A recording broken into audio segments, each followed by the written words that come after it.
Why do people react so swiftly when a state allegedly violates international law? The common perception is that international law should work like municipal law, where violations lead to immediate enforcement. However, international law functions differently. It relies on state consent, diplomatic negotiations, and institutional mechanisms rather than direct enforcement by a centralized authority. One recent event that exemplifies this misconception is the case of former Philippine President Rodrigo Duterte.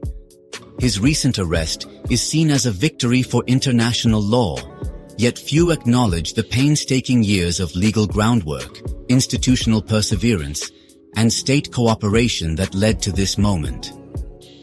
Welcome to my new video, where I will discuss the role of patience in understanding international law. In this video, we will explore why international law does not work like municipal law, instances where international law continued to function despite turmoil, case studies of legal triumphs that took time to materialize, theories explaining the gradual but steady operation of international law. Number 1. Why international law differs from municipal law. Here is a question for you. What happens when a national law is broken? The police enforce it, courts adjudicate, and punishment follows. Can the same be said about international law?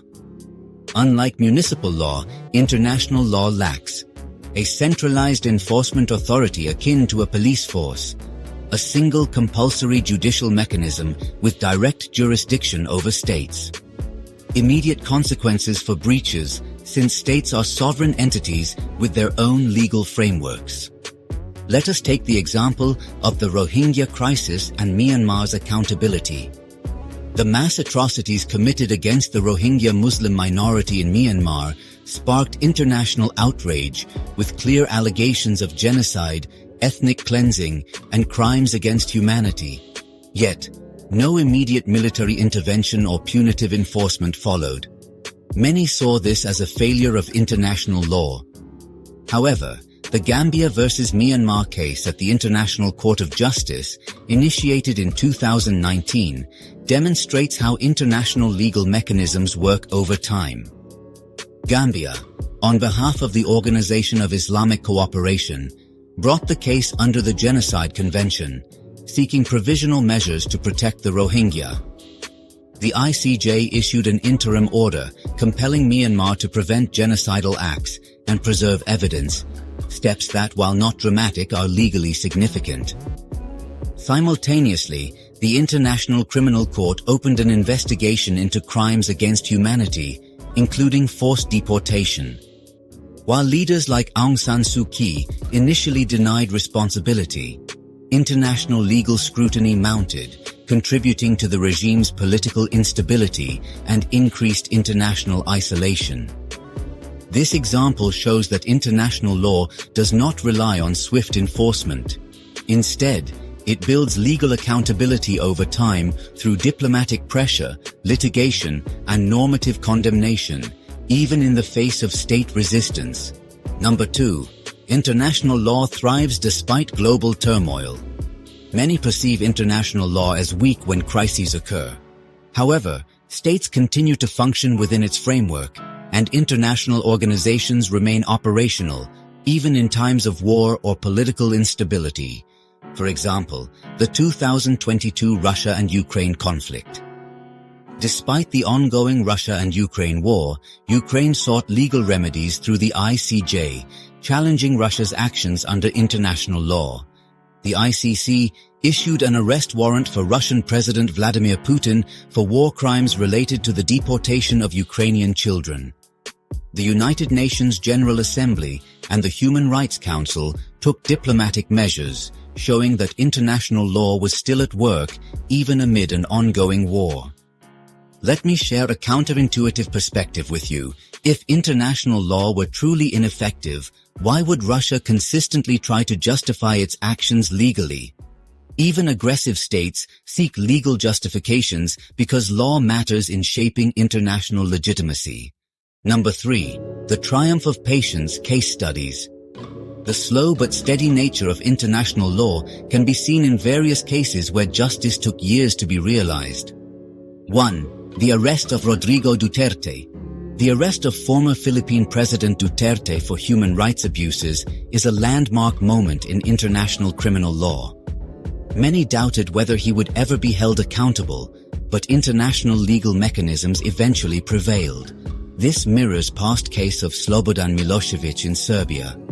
This former Yugoslav leader was indicted in 1999 for war crimes, but was arrested only in 2001 and put on trial by the International Criminal Tribunal for the former Yugoslavia. Likewise, Charles Taylor, the former Liberian president, was convicted of war crimes after a lengthy legal battle spanning years. 2. The 2016 South China Sea arbitration. The Philippines brought a case against China at the Permanent Court of Arbitration over territorial claims. Despite China's refusal to participate, the ruling favored the Philippines, demonstrating that international law provides legitimate recourse, even against major powers. These cases show that international law does not fail. It simply requires time, legal processes, and state cooperation to take effect. Number 4. Theoretical justifications for the gradual enforcement of international law. 1. Compliance through reputation theory. Developed by Abram Chase and Antonia Chase, this theory argues that states comply with international law due to concerns about their reputation. Even powerful states seek legitimacy, leading to eventual compliance with legal norms. 2. The New Haven School of International Law. According to Myers-McDougall, international law is a dynamic process that continuously evolves through interaction between law, politics, and public perception. It does not work in absolute terms, but rather shapes expectations and state behavior over time. 3. The constructivist approach by Alexander Wendt. International law functions as a social construct, where norms and expectations dictate state behavior. States do not comply due to coercion, but because international law creates a shared legal and moral framework that influences decisions. In this manner, it is important to realize the role of patience in understanding international law. The next time an international law violation is alleged, it is essential to ask, is it truly a legal failure, or is the legal process simply at work? Are institutions inactive, or are they methodically building a case? Are states ignoring international law, or are they bound by a system that ensures accountability over time? Duterte's arrest, Ukraine's legal efforts against Russia, and long-term accountability for war criminals show that international law is alive and functioning, even if at a different pace than municipal law. While public perception demands immediate enforcement, the true strength of international law lies in its resilience, adaptability, and ability to deliver justice in due time. Lastly, a final thought for you. International law is not about instant results. It is about ensuring that justice, when served, is irreversible and legitimate. That's all in this video. I hope you would have found it interesting and relevant for your purposes. Do not forget to press the like and subscribe buttons before leaving. Thanks for watching. See you next time.